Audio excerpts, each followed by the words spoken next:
I was up on some scaffolding, fell 22 foot head first onto a cement floor. Didn't really remember anything before that. The tree came down, hit the ladder, so I threw the chainsaw, thankfully, but it hit my chest, and I crushed this lung. Still the scar here on my arm because he took that drill bit and he pressed it up against my arm and burnt my arm with it. And he goes, now you'll care for next time. 31 hours? I'm like, yeah. He goes, you can't work 31 hours straight. Who works 31 hours straight? I'm like, you need to punch out and walk out of this plane. He goes, if you get hurt between here and your car, he goes, I'm going to bury you in the parking lot. The family moved down. Week after the family moved down, the owner of that company flew his plane into a mountain and died. Holy. Hey guys, my name is Cam. We're here with Rob. We're going to be doing an interview for the third time. Hey, third time's the charm. Just has a very interesting story. I met him through his wife who does jiu-jitsu. Yeah, I just wanted to do an interview, talk about your life, your travels. Okay, so yeah. Where we start. So I guess, to start from the beginning, enough of the beginning. My parents had greenhouses. I was up on some scaffolding, fell 22 foot head first onto a cement floor. Didn't break any bones. That was kind of my claim to fame there. They were all surprised. Well, they were surprised I was alive, but they were even more surprised I was alive and no bones broke. Mm-hmm. Remember waking up in the hospital. It was daytime, or nighttime, sorry, but a while later, I forget how many days it was, or what the time gap in there was, but it wasn't instantaneous, that's for sure. Didn't really remember anything before that. I mean, I could speak, I could walk. You didn't lose all of the skills.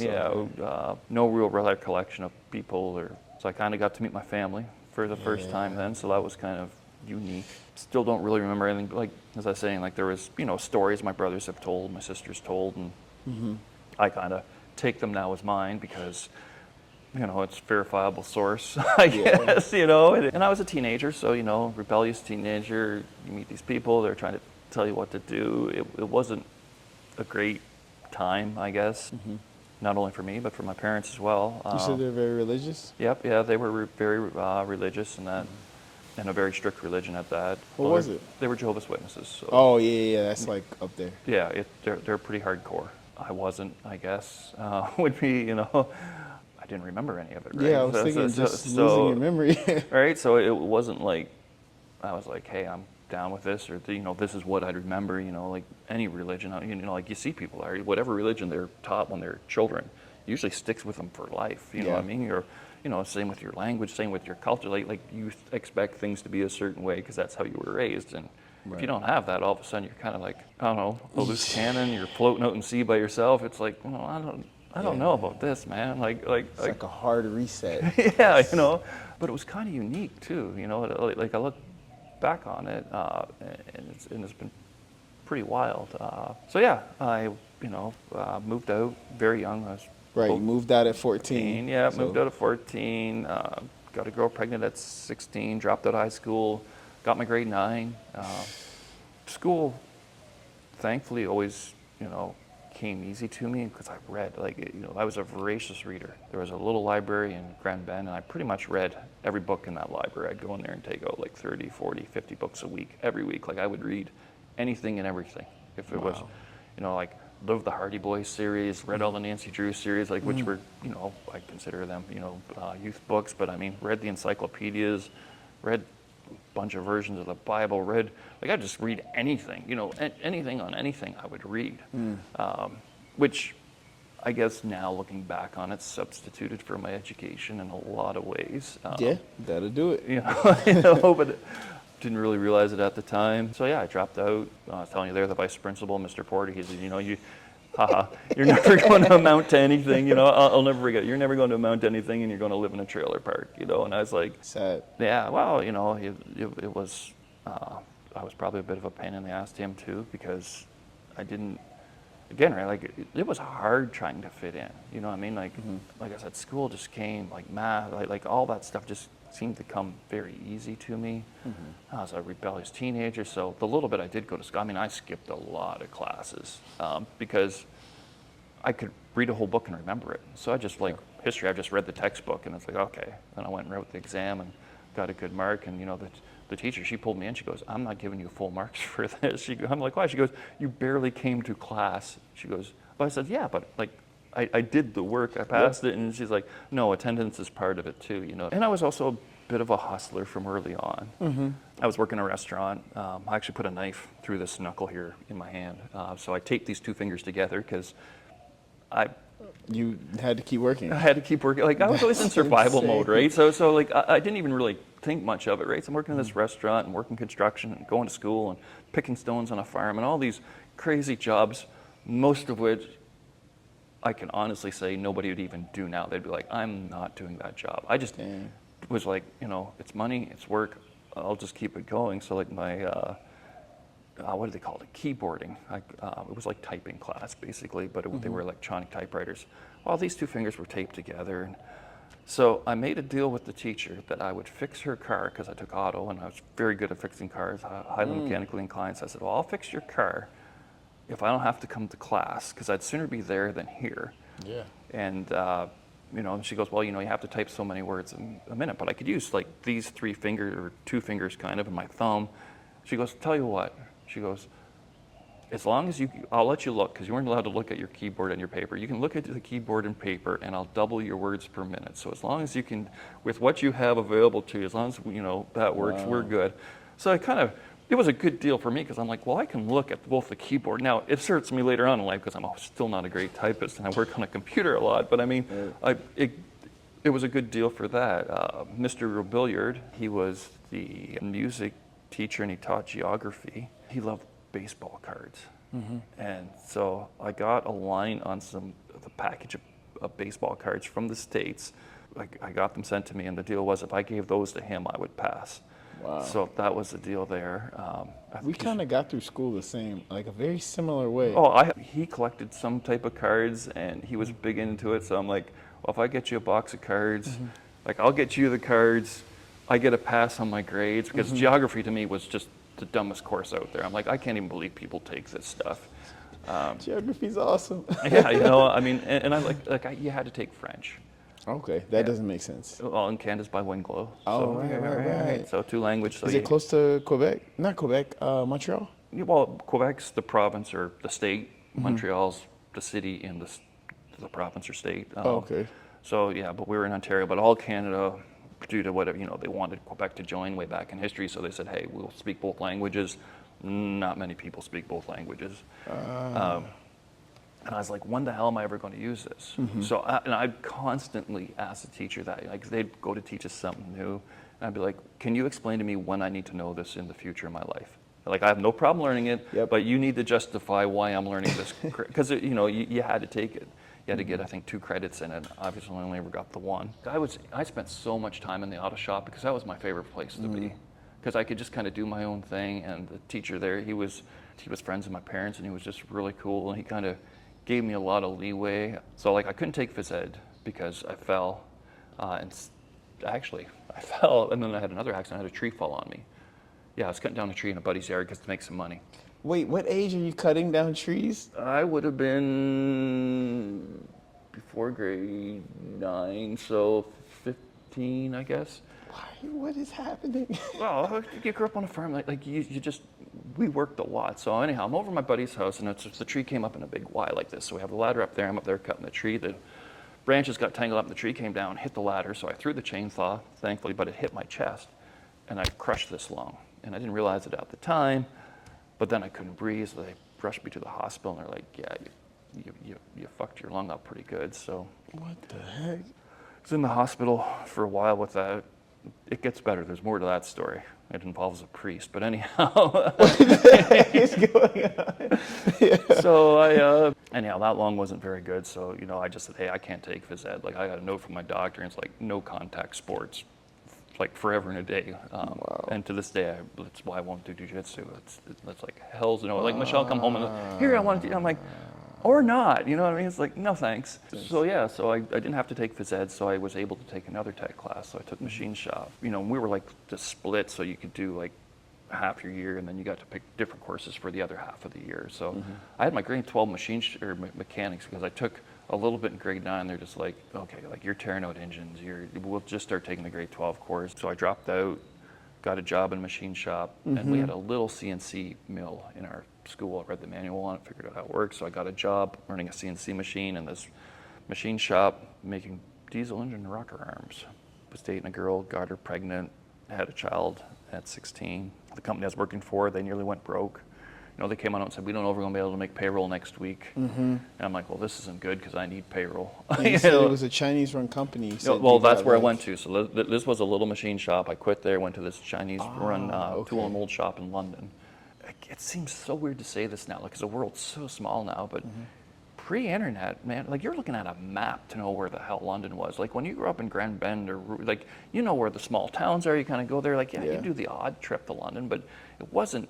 That was to do like the big shopping trip once in a rare while. It wasn't like now where people just like it seems just GPS in your like hell, I drove to Mexico on my GPS. Like we drove here. It's 60 hours of driving, and it's nothing now. But to do that off maps, that's a whole different world, and it was kind of crazy. And not only did you not have maps, but you also had no phone. So if something broke down, right, you were stranded on the side of the road. You had to walk and find a phone. Right? I remember that. Yeah, right. And that just seems so crazy now. Like it's like, oh, I guess if you don't know where you are, just call someone. Or no, you had a paper map and you figured it on out. And for directions, I remember. That's not a thing now. You don't ask for directions. And the directions then, were kind of crazy too. Like I still remember. Got lost, and they're like, oh, you just go up the road and you turn at the 2 red silos. Like, can you imagine now getting directions like, yeah, we're looking for 2 red silos here, and it's like, well, those ones are reddish, those ones are redder, like which reds, because to them it's only what they remember, right? The person giving you the directions, and you see all this other. So yeah, it was just crazy. So got this job in London at this machine shop, and it was owned by Chinese. It was all Chinese employees, other than 4 round eyes we were called. So they didn't even learn your name. It was really kind of neat, right? Like I was literally known as Round Eye. Hey, you Round Eye. Like it wasn't, hey Rob. You were just called Round Eye. But I got along well with them. Ate a lot of meals with them. They thought it was entertaining to watch me eat their stuff because, and I was telling you, if they said, oh, big power, because we had this language we called it Chinglish, which was a combination of Chinese and English, but it was Cantonese, as you were asking. Yeah. So they all spoke Cantonese. A few spoke a bit of English. I learned a bit of Cantonese, enough to get by, because you had to communicate with them. The foreman, he knew both languages quite well. But yeah, so it was insane, So I said, oh, big power. Eventually you realize you're eating brains or testicles of some creature, because, in their society, that's where the big power of the animal is. And you're like, oh, okay, this was different, and a lot of it was pretty good. But that's a cool cultural experience, though. Yeah, it was. It was kind of neat because it was like about as authentic as it could get, because these weren't like 3rd generation Chinese people. These were people that had come to Canada like a month or 2 ago. Wow. And at that point in time, they were basically indentured servants. So the owners of the company, you would apply, they'd give you housing, and you had to work off your trip over from China and your housing here. And oh my gosh. So yeah, and I didn't realize that at the time, right? And to me, I was young and dumb. Like as I got older, around age 40, I was like, holy shit, like you kind of realize what the deal was for them. And so it wasn't an easy road to hoe for them either. So yeah, I had a job doing that, and actually right before I'd gotten that job, I didn't have any work, so we're living in this old farmhouse that we got for dirt cheap. You said you fixed it up. Yeah, fixed it up because I worked in construction, so I had this job in construction, and the owner of the company was great. He let me work with an electrician for a few months, and a roofer, and a finish carpenter. So I got to learn a whole lot of different aspects of it. Yeah, so we got in this old farmhouse. I mean, the curtains would literally blow with the wind. That's how much of a rattle trap this thing was. Like, it was, but it had an old, what they used to call it, your back kitchen. So I insulated it and fixed it up enough that I could put a wood stove in it, and then we'd cut heat to heat the house in the winter. And it was, again, right, everything was just, looking back on it now, like survival, it seems like. Like everything was, there wasn't really much of a plan B in anything that I was doing. It's like, this has to work, or this has to work, or, so you're always. The kid is born. Yeah, so the kid's born, yeah. So Alex was born. We're living in this house, working in London, doing some construction. When I was unemployed there, I was also hoeing tomatoes, and that was an awful job. It was just me with a hoe in an 80-acre field in the middle of summer. And there's nothing but tomato plants, so there's not a speck of shade. You're in a field hoeing by yourself tomatoes. Horrible job. but I paid $10 an hour, which was a lot. And then I also picked field stones, which for anybody that doesn't know what that is, you put the tractor in idle with a bucket on it, and the tractor just idles up the field, and you literally pick up stones from this big to about this big, and you throw them in the bucket as it slowly goes up the field, because the stones keep coming up with the frost every year. So I did a lot of that. I did one field where they dumped the septic tanks out on the human. Oh my God. But nobody wanted the job, so it paid a lot more, right? Like they're like, if you pick this field, I think they gave me like $15 an hour, like $5, which to me was like, I just put on a big pair of rubber gloves and my rubber boots, and I'm like, I'm good. And you just kick anything that you don't really want to touch off the rocks with your boot, and you know. But I don't look at that as a bad thing, like because it got me to where I am, right? Like I get upset now, you know. I'll tell you that, like when I see people, well, I don't want to do that, like. Like I'm above doing all these jobs, but I want the end. You know, I want the result of doing that type deal. And so, but yeah, so I was working in construction. And the gentleman's name was Warren. I won't forget this. One of my life lessons, I guess. Okay, so right now I'm like 15, 16 at the time. I'm drilling a hole. It was a Friday. It was Warren's drill bit, his personal tools. And I'm drilling a hole, and I hit a nail. And I was just drilling holes for the electrician. And I didn't care. I just wanted out. It was Friday. It's summertime, right? So I just fucking pushed the drill through. And all of a sudden, you know, Warren's sitting there, because you could hear it. It was loud. You know, and he comes on over and he's like, hey, that's my drill, you know. I was like, what do I care? I don't have a nickel invested in it. What is my response to him? That is quite a response. That is, oh yeah, you know, like I said, young and dumb, right? Like what do I care? I don't know. It's not mine. I don't got a nickel invested in this. So he took out the drill, and it was a spade bit, it's just a flat bit that you drill holes in wood with, and it melted the end of it. She was pretty good and hot. And I still have a scar here on my arm because he took that drill bit and he pressed it up against my arm and burnt my arm with it. And he goes, now you'll care for next time. Oh. And that was a good experience.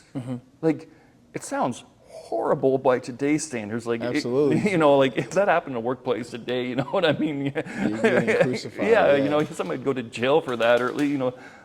But, you know, my takeaway was, like, he was right. I was being a shit. You know what I mean? Like, It woke you up. Yeah, like I had to take responsibility for my actions, right? Because, I mean, yeah, I had a kid and I was trying to be an adult, but I wasn't really an adult. I mean, I was a little kid, basically. Like, I see pictures of myself now at that age holding my oldest son. I'm like, damn, you know, like, what was I thinking? Now, I thought I knew everything back then, but, I mean, I don't know when you get to know everything. I often wonder what's going to be like when I'm 80, if I'm going to look back when I was 50 and go, man, you were an idiot at 50. Like, I don't know, because I look back on it now and I go, man, like, you were, like, I screwed up so many times. Like, I made so many dumb decisions, but, you know. So I got this job in London, called around, read all the manuals for all the equipment. I just read anything that there was on what we did, and I was always good at, like, finding the guy that everybody asked the questions to. And I learned early enough on to shut my pie hole and just listen to what he said. He doesn't need to know what I knew. I just needed to know what he knew. And I don't know when I picked that on up, but it was something I don't distinctly remember going, oh, hey, you know what, I just need to listen to these people. It just seemed to have happened at some point. So yeah, I learned a lot about it, got good at it, and then a fellow from Windsor came down, a machine repairman. He looked at me, he was like, what are you doing here? And I didn't know that was like in the tier of tool mold companies at the time. It wasn't considered a great one to work at, nor would you do very well there. But I didn't know any difference. That, again, right, I just, so he goes, you need to go to Windsor. I was like, man, I don't even know where Windsor is. Like, to me, that just sounded like such a foreign land, you know? And I still distinctly remember that. Like, I remember, well, like I was telling you there, in grade 8 in high school, and that, we were a very not well-off family, and there was a fellow, Percy Warden, at the local landfill that said, close the site for us, and there was a fella, Shane, I remember thinking his family was just so the truck driver. Yeah, and his, and like, man, I was just in awe of, like, man, they get new clothes, and they added like a new lunchbox to go to school, and just so much, like, man, what it must be like to be rich.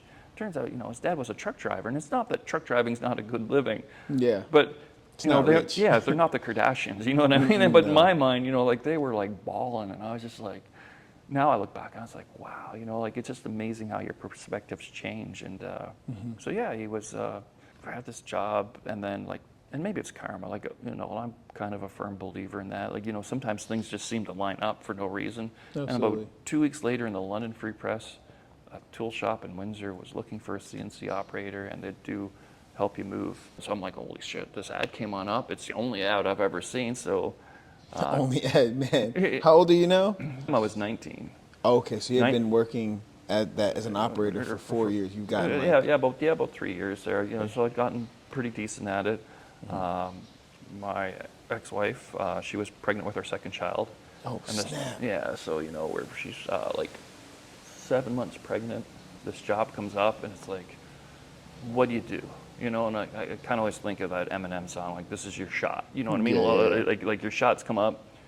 Do you take it? Like what do you do? You know, like, so I was like, damn, okay. So we drove to Windsor to apply for this job, because back home you go in, you just apply, and they talk to you, and you either get it or or hey, yeah, you know, we're interviewing. So I went there, and they're just like, okay, I'll leave your resume and you can leave. And I remember thinking like this is how this is done. Like, I didn't know, right? Like Windsor to me was huge.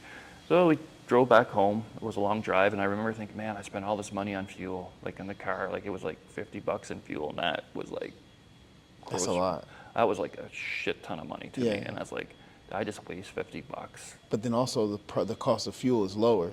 Oh yeah, the cost of fuel back then was like 50 cents a liter, Right. which So how far did you drive? it was about 3 hours each okay. way, so 6-hour round trip. Oh, okay, that makes sense. Yeah, it wasn't nearby. Like, this was going to be a big move. Like, if this happened, this was like pack up and move from your friends, from your family, from everything that was, you know. I see. You know, so it was like, okay, so 3 hours away. What do we do? Well, and then I was like, oh, well, I guess I didn't get it. They called me about maybe 2 months later and said, hey, could you come down? And I went down for the interview, and they offered me $19 an hour. And I think I was making like 11 or 12 at the job I was at. So I was like, holy shit, like, this is like huge money, huge money. So, you know, we decided I would go down, put in my 90 days, drive back, because we didn't want to give up that farmhouse, because that farmhouse was super cheap rent. We'd done enough work to it, and, you know, we knew we could cut wood every winter. Like, we could survive there. This was kind of this big unknown. So I rented a room in this house, which was a bit of a gong show, but rented a room because it was cheap, was down there working, and I worked maybe 2.5 weeks, I guess. And the plant, I don't know what he was, plant manager, he comes on up to the machine, and he's like, we need you to work the weekend. And I was like, okay, well, when do you pay me? Because where I grew up, if you worked over 40 hours, they just banked it for the off season, right? Because most people went on POGI, unemployment, because there was no work, right? If you farmed, there was no work. If you did construction, there was no, like, well, the winter, there was never any work for a lot of people. And there's still, like, lots of that happens.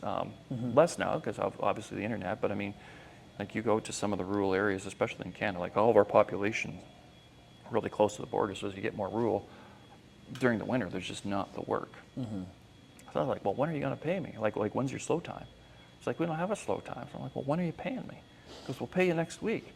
I'm like, well, where I grew up, if you got paid, if you had to ask for that money, they'd usually take a little chop off the top, right? Because they're paying you right away. And I'm like, well, I'm not giving you a cut. Because that's what we called it, you know, the cut, right? They're giving you a cut, right? Right? And I said, I'm not giving you a cut. It was like this weird Mexican standoff on this big piece of equipment, because I'm like, he's looking at me and I'm looking at him. I'm like, I'm not giving you a cut. He's like, what are you talking about? I'm like, what are you talking about? And he's like, where are you from? I'm like, it was just so weird.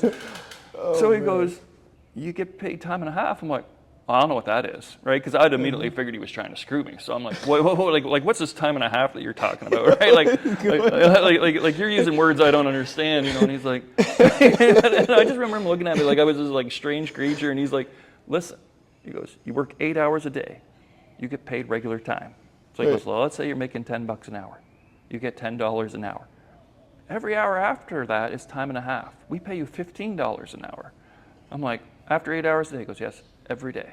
On Saturdays, you get time and a half, so $15 an hour would be for that.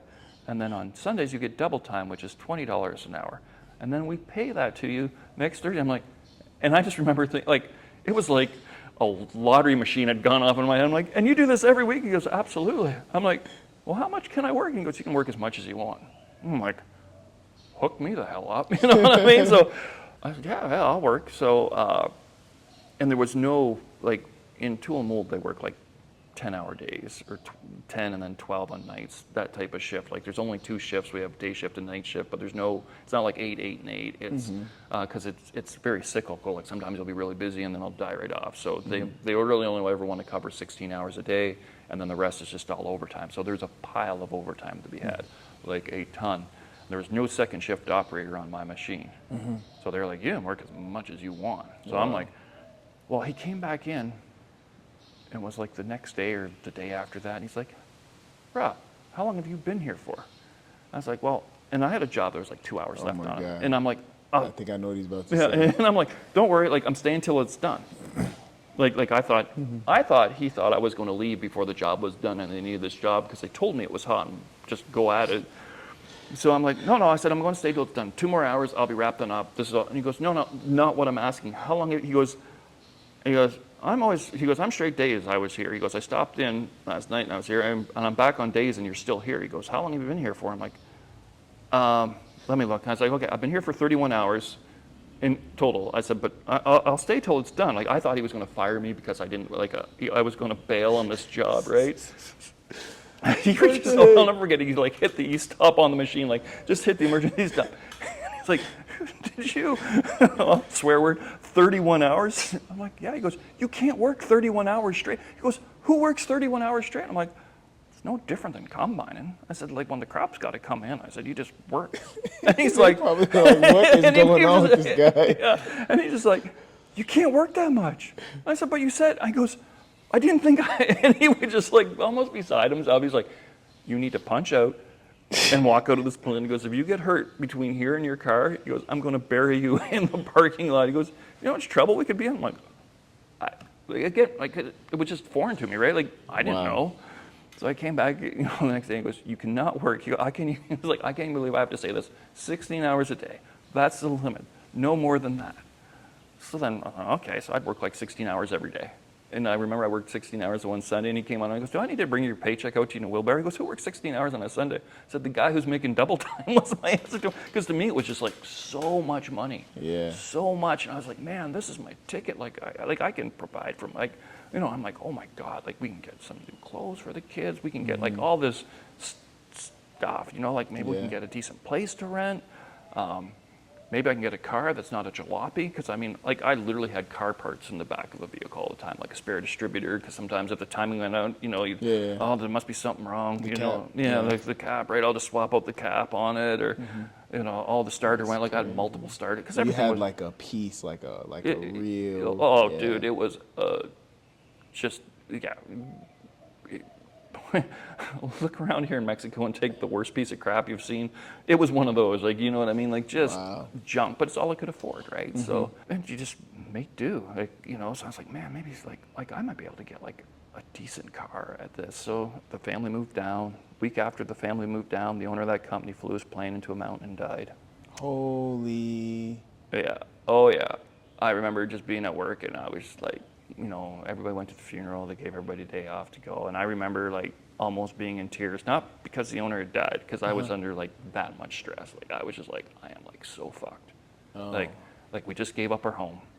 That was cheap. Now I'm down here. The owner of this company's dead. If they shut down this company, like what the fuck do I do? Yeah. Right? Like literally like just this like, oh Nelly, I made like a severe left turn here and this is gonna blow up. Thankfully, the company was structured, like, it was a big company. There was like 400 or 500 employees, but I did, again, right? Yeah. I didn't know at that time, hey, don't worry about it, Rob. There's layers of management in place, and if the owner died, now I know that. Now I'd be like, oh yeah, the owner died. At that point in time, 19-year-old Rob Ram, I didn't know anything about company structure. I knew how to run a CNC machine and work like nobody's business. Those were my 2 skills, and read, I guess, 3 skills. That was it. Yeah, my world's just literally in my mind falling apart. How are you working that much without like crashing, or are you just crashing? What is your mind made of for you to not just be exhausted? There's no Red Bulls. No. There's no nothing. I used to. Oh God, there's so many stories of me falling asleep. Like I remember once I drove home, parked in the garage, and I fell asleep in the garage. I would literally only sleep a couple because I try and work as much as I could at night, because I tried to stay on, so I'd go into work like 4 or 5 o'clock in the afternoon, 3:30, depending on when day shift was done, and I'd try and work right around till morning, and then I'd go home because the kids would be up. I know, and they're little, and we'd play that N64, Yeah. and the littlest one, Spencer, we'd unplug the controller because he didn't know how to play, but he just thought he was. So I'd actually just be playing with the oldest one, who was like, at that time 4 or whatever. We'd be playing the game, and the little one would be there, pretending to play. So that was just kind of my routine. Like, I'd get up, like, I was literally a walking zombie. Like, and I was skinny at the time. I was 6'4", I weighed 127 pounds. So I was a really tall, skinny dude. And I mean, I've seen pictures of myself. I had like black circles under my eyes, but it was just, this needs to get done. Like, and I've always been very good at that. Like, even now I'll get super busy with my work. Like, well, last night was Friday night, but I mean, the night before that I worked till 2:30 in the morning, got up at 5. Like, it has to get done. So you just do it. You know what I mean? Like, you just push through. Like, that's the only way through, is to push through it. And that served me so well in life, you know what I mean? Like, to the point now, and I've helped start a couple other businesses with different, and they're just like, oh, I'm too, like, I just can't do this anymore. I'm too burnt out. I'm like, you just dig in. Like, you got to dig deep. If you want it, you got to go for it. Like, this is, like, if you want the brass ring, like, what's it going to take to get there? And it should be everything, and I've coached so many small businesses, and like, I have this building. I'm getting ahead of myself. I'll get to the building in a little bit, because there's some things, some principles in life that I really believe in, and have served me so well. But yeah, so the owner of the company, Dino, crashed his plane. The company did survive. Worked there for a while. I was there working on a Sunday, and they came in, these 2 guys, and they were measuring all the equipment and writing down the serial numbers. I was like, shit. So I went home. I said, there's an auction happening. There's a sale of some sort. It's like, why? I said, I've been to enough farm auctions to know what an auction looks like. I said, like, they're in there, they're writing down all the serial numbers, what the equipment is, like, it's getting sold. I said, there's, I forget what there was, 400, 300, several hundred employees that work there. And like, I want to be the first one out the gate so I get a job. There was tons of companies down there that hired. There'd be like 2 full pages ads, which blew my mind from where I grew up, right? Like, I'm like, man, like, I didn't have to move right away. Like, I remember thinking that afterwards. It's like, we could have had, the second child and then moved down to Windsor, and we would have been just fine. But I thought there was only like this one job to go after, which wasn't the case at all. So yeah, we, saw the company. So I went to this other company. It was called RT Machining. And I said, hey, like, looking for a job. And it was small. It was like a 15-man crew. And I was like, man, I'm going from like 300 to 15. But it seemed like maybe a good fit. So I said to them, they're like, well, how much do you want to make an hour? And everybody where I worked at this big company, that Dino owned, they all said, you are not getting paid nearly enough at $19 an hour, not nearly enough. So I'm like, oh, I don't know. So I was like, but how do you find out when you don't know? Yeah. I went to this company and said, hey, here's where I work. Obviously everybody in the industry had known that the owner had died, because it was one of the biggest shops out there. And I said, like, I'm maybe looking to make a move. And they're like, well, what do you want an hour? I said, tell you what, I'm on nights now. I'll come work 8 hours a day for you during the day. And we were slow there, so I wasn't working a whole lot because the owner died, so they just cut down sales. There was no overtime. We were 8 hours a day. So I'm like, I can do 16 hours standing on my head. So I said, I'll come work for you for a week. You pay me whatever you want at the end of the week. I said, if you don't want to pay me anything because you don't feel I'm worth anything to you, we'll just shake hands and walk away. And they're like, really? And I'm like, that's the offer. So they're like, okay. They're like, this is kind of different, because like, but from my end, I was like, well, now I can find out what my fair market value is, right? Because I don't know. Like, people are saying that $19 an hour isn't enough. Maybe I'm worth 21. Maybe I'm worth more than that. Maybe I'm only worth 19. Like, if I go in and I oversell myself, or undersell yourself. Yeah, then I'm going to get canned, which I don't want, because I was always very scared of getting let go. Worked there for the week. They came on out and they're like, how's $25 an hour sound? I was like, fuck, $6 an hour I've been getting screwed for. That's what went through my mind, So I went and I quit. And in the meantime, I bought in a little small wartime house. Like, life was growing. Years had passed, and yeah, they tried taking my house from me. The large company, they sicked a lawyer on me.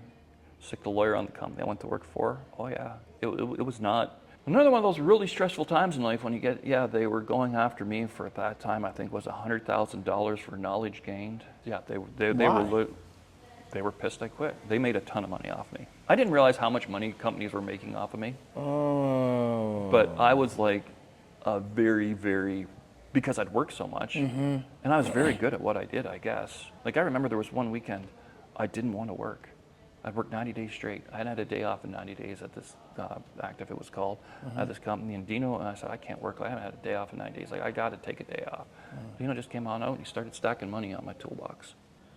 I need you in. No, I need you in. I need you in. Like, just so much, like, incredible amounts of money. Like, it just didn't matter to him, right? It was just, I need you in. I'm going to make money off you. If it cost me an extra $1,000 or I think I put $800 on the toolbox and I caved. Because to me, like, $800, like, damn, you know, like, you know, I'm making $20 an hour, so you know, like you just put 40 hours worth of pay. Yeah. Well, $19 an hour, so 42 hours worth of pay. You just stacked on my toolbox and said, I want you to work the weekend. Just this alone, just like what you said and the amount you worked and like what you learned and like how it happened. That's crazy, man.